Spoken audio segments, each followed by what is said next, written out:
안녕하세요. 네이도 안녕하세요. 오늘은 고양이들을 데리고 비행기를 타는 방법에 대해서 얘기를 좀 해볼까 해요. 저희 고양이들은 2번이나 비행기를 타고 이동을 했는데요. 인천에서 토론토로 12시간 동안 비행을 했고요. 그리고 몇 개월 후에 토론토에서 몽튼으로 2시간 반 동안의 비행을 했어요. 두 비행 다 모두 잘 버텨줬고 지금 건강하게 저희랑 같이 지내고 있고요. 음. 반려동물을 키우는 분들이 외국으로의 이주를 고민하실 때 가장 마음속에 걸리는 부분이 내 고양이와 강아지를 어떻게 데리고 갈까라는 것 같은데요. 저희도 그 부분에 대해서 고민이 굉장히 많았었고 제 블로그를 통해서 많은 분들이 문의를 주시기도 했어요. 특히 저희 같은 경우는 4마리기도 하니까 주변에서 데리고 가지 말라고 많이 말리기도 했었어요. 근데 우리는 가족이잖아요. 저는 저희 고양이들 없는 삶을 생각할 수가 없거든요. 그래서 저희 같은 경우는 만약에 고양이를 데려갈 수 없다면 캐나다에 가지 말자고 얘기를 했었어요. 결론적으로 저희는 다 잘 데리고 왔고요. 그리고 쉽지는 않지만 좀 미리 오래전부터 준비를 해두면 반려동물을 데리고 비행기를 타는 게 그렇게 어렵지는 않은 것 같아요. 물론 신경 써야 되는 부분들이 좀 많아요. 일단 저는 고양이들을 데리고 비행기를 탈 때 에어 캐나다만 이용해 왔기 때문에 에어 캐나다를 기준으로 어떻게 해야 반려동물들을 태우고 비행할 수 있는지에 대해서 제가 아는 한 최대한 자세하게 말씀을 드려볼게요. 일단 첫 번째 준비해야 될 것은 서류예요. 살아있는 동물이 비행기 안에 탑승하기 위해서는 반드시 검역이라는 과정을 거쳐야 해요.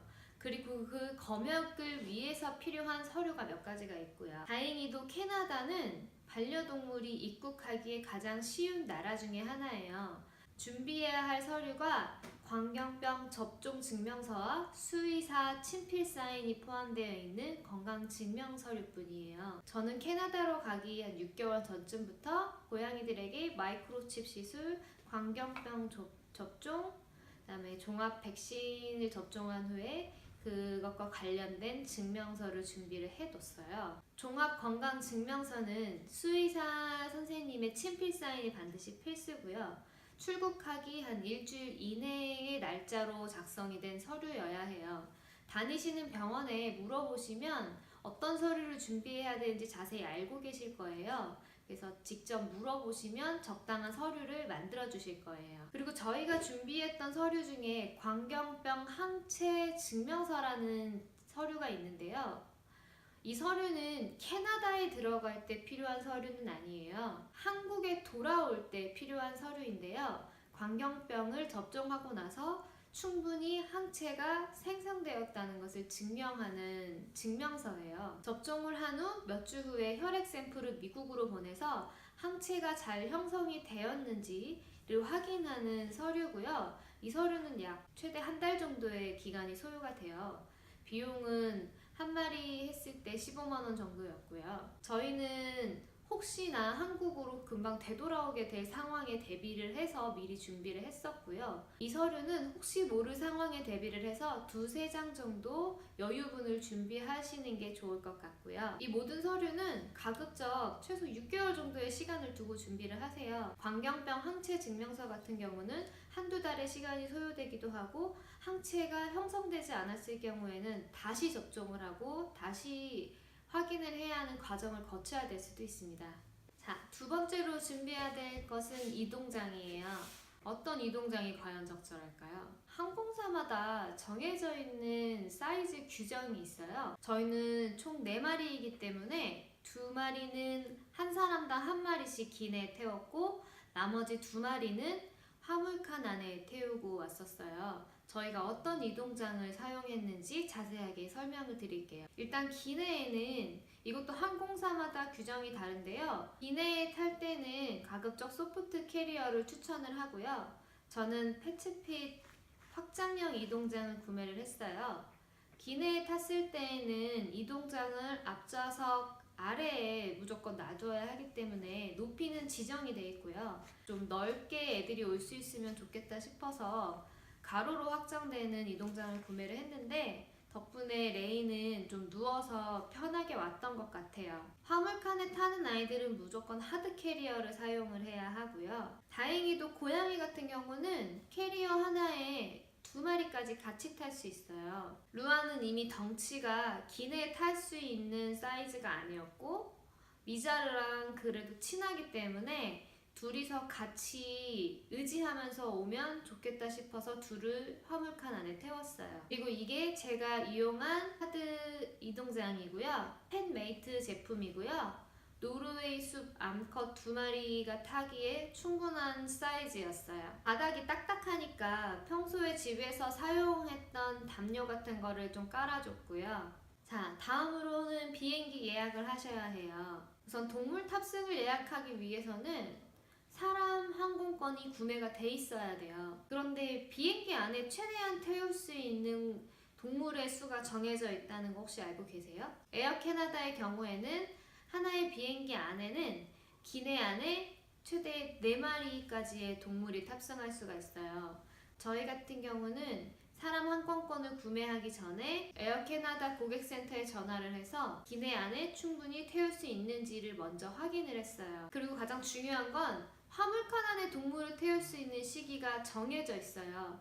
이 부분도 항공사마다 다르기 때문에 이용하실 예정의 항공사 홈페이지에 가서 상세한 사항을 확인하시는 게 좋을 것 같고요. 기본적으로 너무 춥거나 더운 시기에는 동물을 태우지 않는다고 하더라고요. 참고로 화물칸이라고 해도 동물이 탑승하는 전용 화물칸이 별도로 준비되어 있다고 해요. 일반 화물칸과는 다르게 온도 조절도 잘 되고 승무원들이 잘 보살펴 준다고 하니까 만약에 화물칸에 태우신다고 해도 너무 걱정하실 필요는 없고요. 저희 아이들은 눈이 펑펑 오는 12월 1일 날 비행기를 탔었는데 모두 건강하게 잘 왔고요. 그리고 좁은 기내형 이동장보다는 넓은 화물칸용 이동장이 성향에 따라서 더 편할 수도 있으니까 잘 생각해 보시고 판단하시면 될 것 같아요. 자, 사람 항공권을 구매를 했다면 이제 동물 탑승을 위한 예약을 하셔야 해요. 에어 캐나다 고객센터에 전화를 하셔서 동물 탑승 예약을 하시면 되고요. 가지고 가실 이동장의 무게와 크기에 대한 정보가 필요하고요.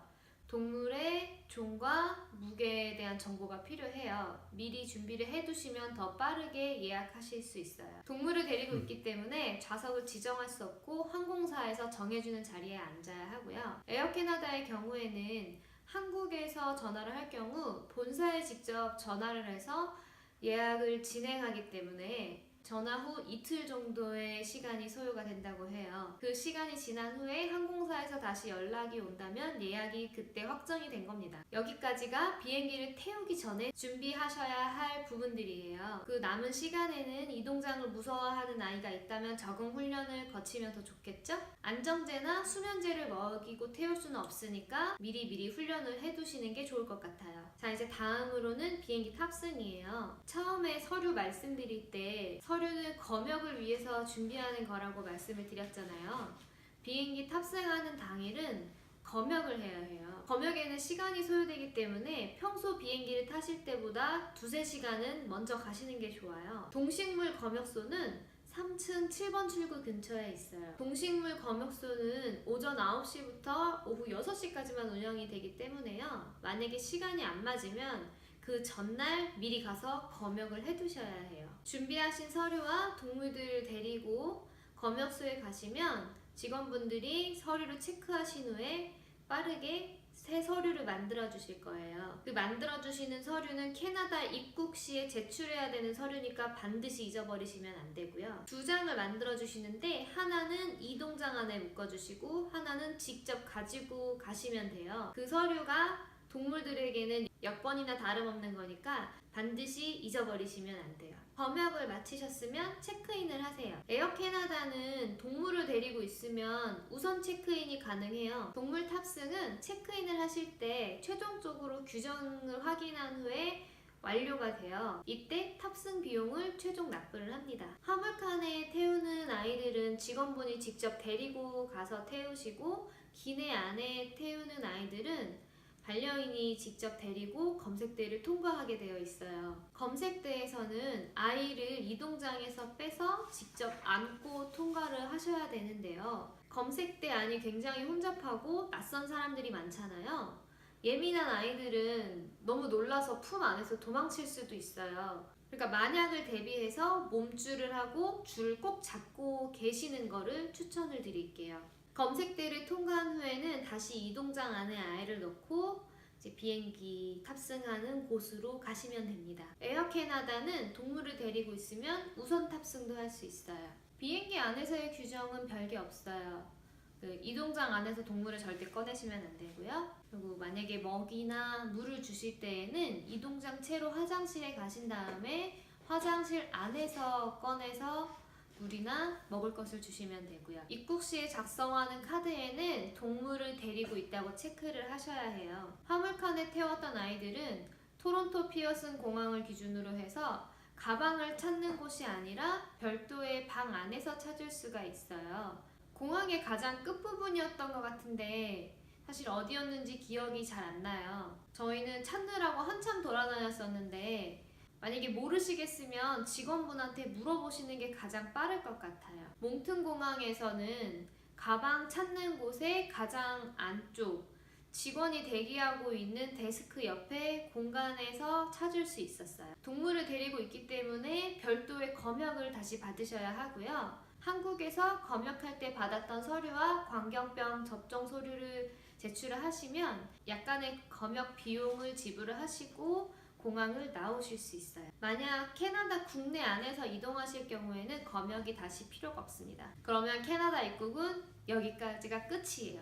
사전에 준비해야 될 일이 좀 많고 비행기 타는 동안에 마음고생이 좀 있지만 충분히 할 수 있는 일이라고 생각을 해요. 저는 지금 저희 네 고양이들과 함께 캐나다에서 생활을 같이 즐길 수 있어서 너무 행복하고요. 긴 시간의 이동도 같이 잘 버텨준 저희 고양이들에게 너무 고마워요. 덕분에 아이들에게 더 좋은 자연환경을 줄 수 있어서 저는 너무 만족스러워요. 자, 그럼 이 정보가 반려동물과 함께 캐나다에 오실 분들에게 많은 도움이 되셨기를 바라고요.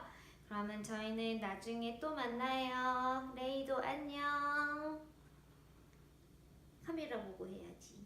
안녕.